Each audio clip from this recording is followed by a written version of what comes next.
Okay, y'all, here is the day 2 update into the Diddy trial. It is messier than the BET after party from 2003. Okay, listen. So, had some escort urinate in her mouth. Who gives a shit about Amber Heard shitting on Johnny Depp's bed at this point? Please, I don't have any time for any gossip now. Eh? Yes. Do something with it. It's just money coming to me easily. Money coming in and needing me. Money coming in repeatedly. Money coming, it's just money coming. It's just money coming to me frequently. Money coming in to be with me. Money coming in secretly. Money coming, it's just money coming. It's just money coming to me easily. Hey y'all, welcome back to All Things Jenny. I'm Jenny. So the Diddy case is actively going right now. And if you thought the Amber Heard and Johnny Depp case was bad, this one takes the cake. I mean, at this point, I don't even know what to think because Cassie... Breaking news! Here is the list of a few of the celebrities that was named in the Diddy case.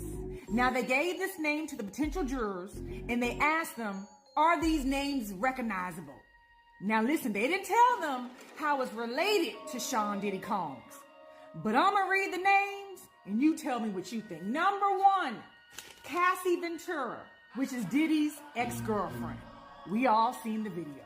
Number 2, rapper Kid Cudi, who used to date Cassie Ventura. Now, allegedly, Sean Diddy Combs set Kid Cudi's car ablaze. Allegedly. Number 3, producer Dallas Austin. Now follow me. Kim Porter, who was Sean Diddy Combs' baby mama, who mysteriously passed at the age of 47 back in 2018. That is her childhood friend. You don't find that suspicious? Number 4, the singer Michelle Williams from Destiny's Child, as in Beyonce Destiny's Child. Wait a minute.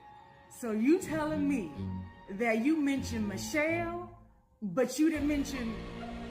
Never mind. Matter of fact, let me make a part 2. Guys, day 1 of the Diddy trial just started and it is worse than we even thought.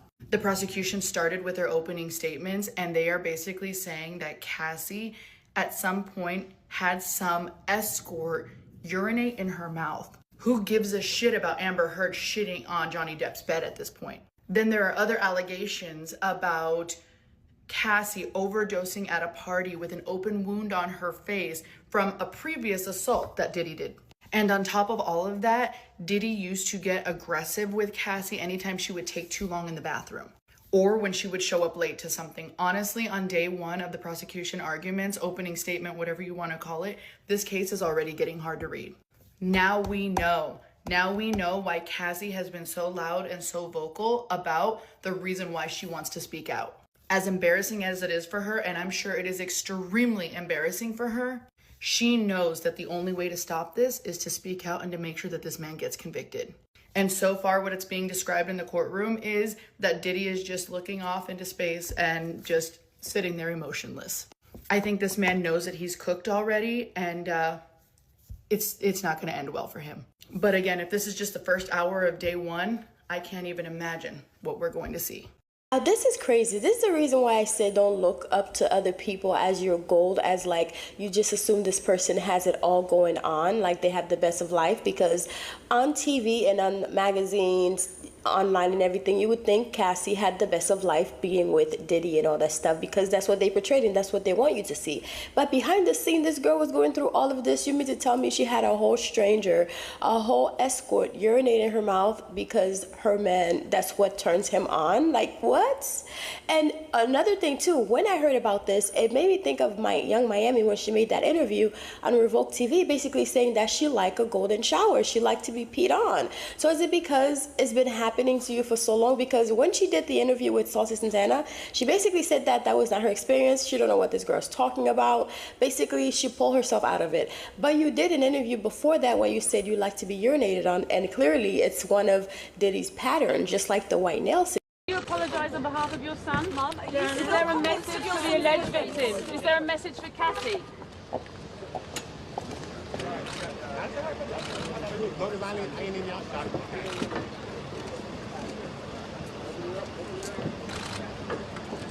Is there any message for the alleged victims? Will you apologise on behalf of your father? Do you believe your father's innocent? Are you still convinced your father's innocent? Will you apologise on behalf of your father? Anything to say, Any message to the alleged victims? Any message to the alleged victims? Is Sean Combs innocent? Is Sean Combs is innocent? So how is Cassie feeling today? Are you proud of her for testifying? Not Janice Combs try to grab onto people to walk now into the courtroom. Wasn't she the one that Diddy say that could touch the floor with her hands and she loved to have a good old funky time and loved to go to the strip clubs? We know it's for sympathy, basically, because if you pretend as if you can't walk, or you're this old frail lady, then obviously you think the court is going to have sympathy on you. But ma'am, you seem like you were very much involved, allegedly, and all the whole FOs and everything going on, right? And also them having the kids, the daughters in that courtroom, I don't think that was a good idea. I don't understand why they would have them, because that's like they will never see their father in the same light again after learning all these things about their dad. But at the end of the day, they're still going to have the love for him because that's their dad. But I just feel like, yes, it was there on Diddy's part for sympathy, but also it's just going to be too much for the girls, just too much for the girls. All of this whole situation is just crazy to me. Yeah. I love you. I love you too. My baby. Mine freshly dipped though.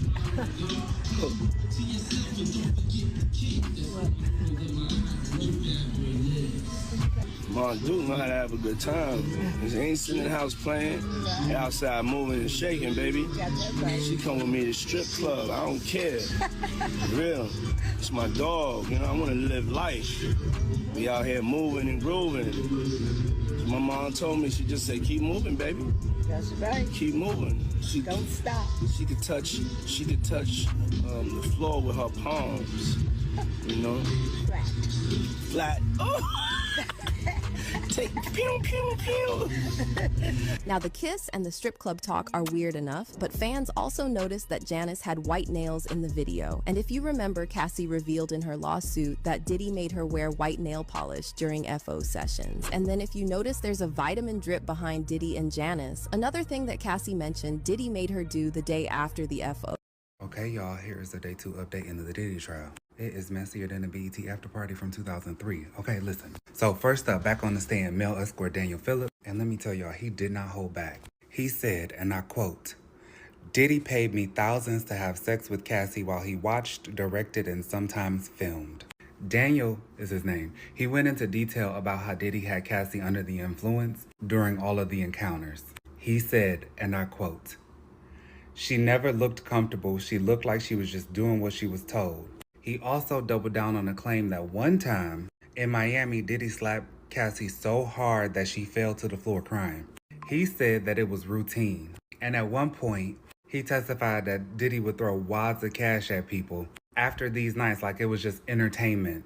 And now the moment we all been waiting for, Cassie Ventura takes the stand. Cassie testified that her entire relationship with Diddy was built on fear, control, and violence. She said, and I quote, "He made me feel like I couldn't leave, like if I left, I'd disappear, or worse." She talked about being drugged and coerced into group sex. She talked about how he would do fucked up shit to her, love bomb her one day, and then beat her the next. She also told the court that in 2012, she tried to escape during a trip, and he dragged her by her hair through the hallway of the hotel. And this is not the same video, because there's video evidence, and it's not the same video from 2016. And this is the video that the prosecutors are trying to show the jury as evidence. Now, y'all remember, this is just day 2. I have more from Cassie's testimony. I'm gonna do a second video later on this afternoon, but I wanna get through everything and read the transcripts and all of that, and then I'll report back later. But more witnesses are coming. The prosecution is laying out a timeline of systematic abuse and control. And if even half of what I have saw so far is true, this is probably going to be the biggest takedown the music industry has ever saw. Follow for more updates, like and share. I got y'all. Bruh, this is wild. So the Diddy federal trial just started, and the prosecutors came out swinging. I'm gonna break it down for y'all real quick. According to the prosecutors, Diddy wasn't just living a superstar lifestyle. They said he ran a criminal operation behind the scenes. The charges: unlawful transportation, serious trafficking offenses, and racketeering. And allegedly, they said this went on for 20 years. Your boy thought he was starting an empire. They say he organized wild parties, the one we know, the freak-offs, and another one called King Nights. So they said when these parties happened, women was allegedly forced to take in prescriptions. Y'all know what I mean. And had to do acts that they didn't want to do while being watched and recorded at the same time for blackmail. So one of the women being Cassie, which is Diddy ex, says she was assaulted multiple times and she had to do the acts. And if not, Diddy was going to release some videos and photos of her. Another woman that goes by Jane said for years she was suffering physical abuse and she had to take the substances to cope with it.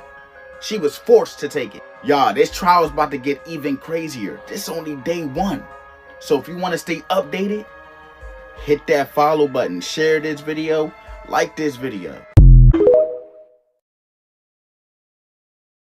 Y'all want to go with first, the male escort or the LAPD officer? Whatever's more entertaining. The male escort. Both entertaining. Okay, so the male escort gets on the stand, right? Black male escort. Yes, he's a black man. He's like probably like 5'7", really stocky, like, you know, muscle. I could tell when he walked in, I'm like, oh, he must be like a dancer or something. Oh, no, Charlamagne's body could never. Okay. He's like a dancer or something. So he gets on the stand. You ain't never seen me with my shirt off, man. Let her finish, please. Baby, listen, look at you sitting over there. Sit up, looking all pudgy.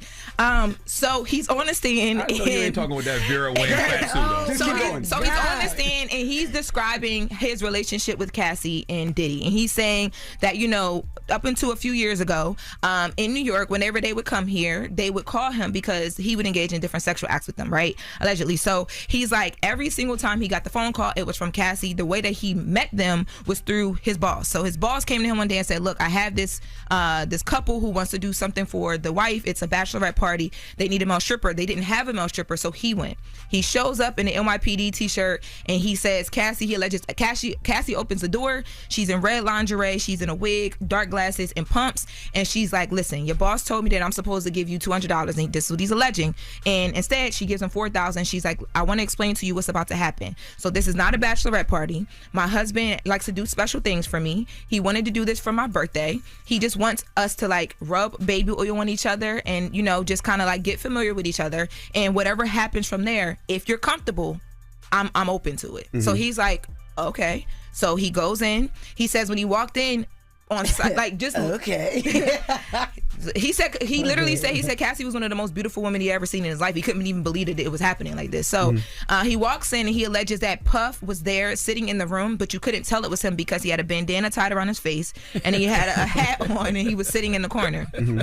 He said that they got into it. He says that they were rubbing each other with the oils. There was other lubricant there as well, and that him and Cassie had sex on the couch in that hotel allegedly, and that the whole time Puff sat in the corner and masturbated. Executive producing, that's what he calls it. And he did say he did say that, you know, he never Puff never got involved, but he was telling them what to do at different times. That's how we know he don't make beats. And he also made it clear too that when on the first time that they linked up, Cassie told him like, you have nothing to worry about. My husband is not gay. He's not going to touch you. He's not going to whatever. He just, you know, he might tell us what to do or whatever, but he's not going to be. It's just going to be us doing the physical things.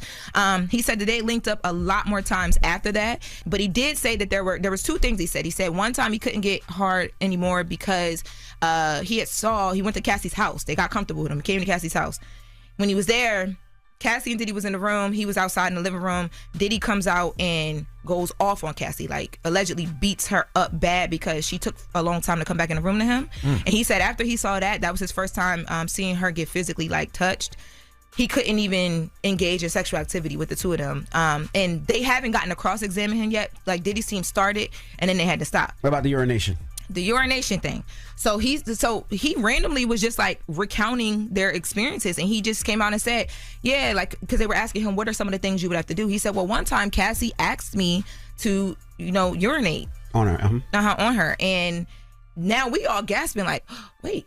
Because the prosecutors... Oh, so Cassie asked him, not Diddy. Exactly. Because the prosecutors opened up that literally probably like 15 minutes before that. The prosecutors were like, Cassie is going to tell you that Diddy allegedly made this escort urinate on her. That there's an escort sitting in front of us sworn in on the stand saying, no, Cassie told me to do that. And this is what I was talking about yesterday when I said they're about to put Cassie through it. And I hope her husband isn't hearing anything he didn't already know. Yeah, right. You know, because if not, that gonna make for some very awkward moments at home. Yeah. And if you didn't know that your wife got urinated on and then found this out in court, that's a lot. Could you handle that? But let me tell you, not only because he had left, he was in the back of the court and then he went. I think they took up to like a back room. But the Diddy's all kids. the Diddy kids are there, right? So his daughters are there. I was sitting behind them. It was awkward for me to watch them have to listen to all of this. After he started, the male escort started getting into a lot of the masturbation and stuff. They got up and left. Who told him to leave? Did Diddy say leave or? No, Diddy didn't tell them to leave. I don't know if there was a conversation or not. I looked up from writing and I saw them get up, so I don't know. But I know that they were like checking on each other throughout. I saw them ask like Christian at one point, like, "You okay?" Because they brought Kim into this as well, like having conversations about the jealousy that was between Puff and Cassie, because the defense is just trying to paint this as like this was just a jealous, toxic relationship, and it started with Diddy not being able to leave Kim alone up until the time of her passing. But there's more. I got to bring this back at the top of the next hour. I got more questions when we come back, because I want to know what Diddy was doing during all of this. Okay. What was his body language like? Got you. And then the kids were giving off some of the languages as well too, because when that male escort said that part about Cassie, Christian and Justin, like the way that they looked at each other, like finally somebody saying they feel like telling the truth. That's what it felt like. That's not what they said, but that's what it felt like. So we'll come back on the top of the next hour, because there's a whole nother witness and they broke this witness down on the stand. All right. Cassie is naming names, and let's just say it wasn't just Diddy pulling the strings. She said Diddy used his inner circle to control her. Assistants, security, and close allies all had roles.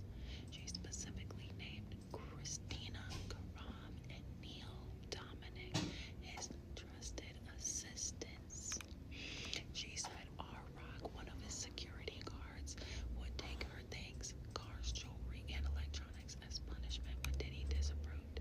And it wasn't just one or two people. She mentioned Roger Bonds, Uncle Paulie, Fahim, and Malik, all security, all allegedly involved in keeping her in line.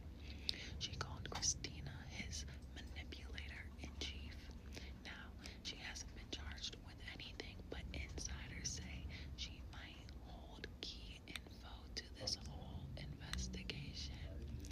Is this a case of one man's abuse or a whole system built to protect him? Drop your theories below and follow for the next name Cassie drops on that stand.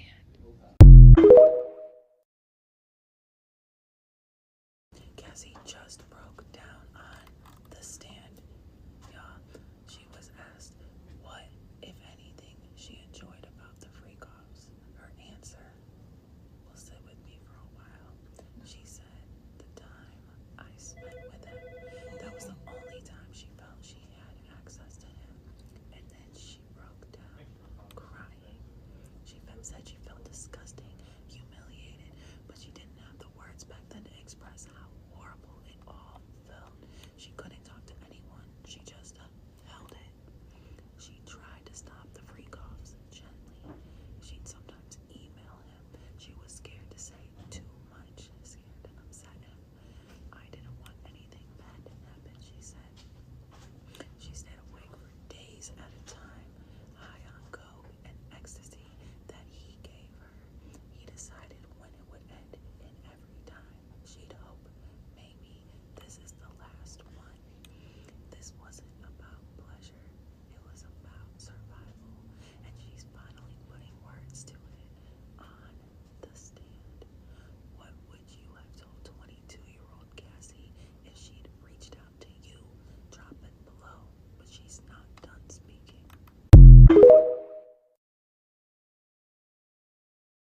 Diddy's trial just started, and within minutes, his own daughters got up and walked out of the courtroom. And here's why. I'm going to avoid as many triggering words as I can so this does not get taken down. Here goes. So it starts with testimony from Daniel Phillip, a former escort who says Diddy paid him to be with Cassie while he watched from the corner.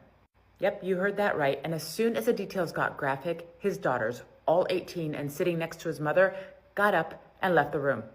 They came back, but the moment the testimony kept going, they dipped again.